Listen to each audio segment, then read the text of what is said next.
موت کے بعد پہلی رات قبر میں کیا ہوتا ہے؟ کیا آپ نے کبھی سوچا ہے کہ موت کے فوراً بعد قبر میں پہلی رات کیسی ہوتی ہے؟ ہم سب جانتے ہیں کہ ایک دن ہمیں اس دنیا سے جانا ہے، لیکن اصل زندگی تو اس کے بعد شروع ہوتی ہے، اور سب سے پہلا مرحلہ ہوتا ہے قبر۔ جیسے ہی انسان کو دفن کیا جاتا ہے، سب لوگ واپس چلے جاتے ہیں اور وہ اکیلا رہ جاتا ہے۔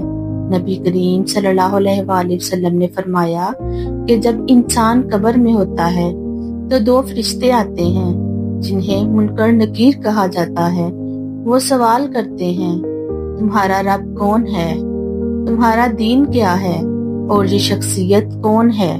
اگر انسان دنیا میں ایمان والا تھا تو وہ آسانی سے جواب دے دیتا ہے اور اس کی قبر جنت کے باغوں میں سے ایک باغ بن جاتی ہے، لیکن اگر وہ تیار نہ تھا تو وہ گھبرا جاتا ہے اور پھر قبر اس پر تنگ ہو جاتی ہے۔ سوچیں وہ لمحہ جب سب ساتھ چھوڑ دیں گے، نہ کوئی دوست، نہ خاندان، نہ مال، صرف آپ اور آپ کے اعمال۔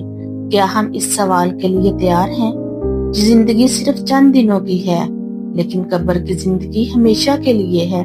اگر ہم چاہتے ہیں کہ ہماری قبر روشن ہو تو ہمیں آج ہی اپنے اعمال درست کرنے ہوں گے۔ اگر یہ ویڈیو آپ کو سوچنے پر مجبور کرے تو اسے دوسروں تک بھی پہنچائیں، اور ایسی ایمان بڑھانے والی ویڈیوز کے لیے چینل کو سبسکرائب ضرور کریں۔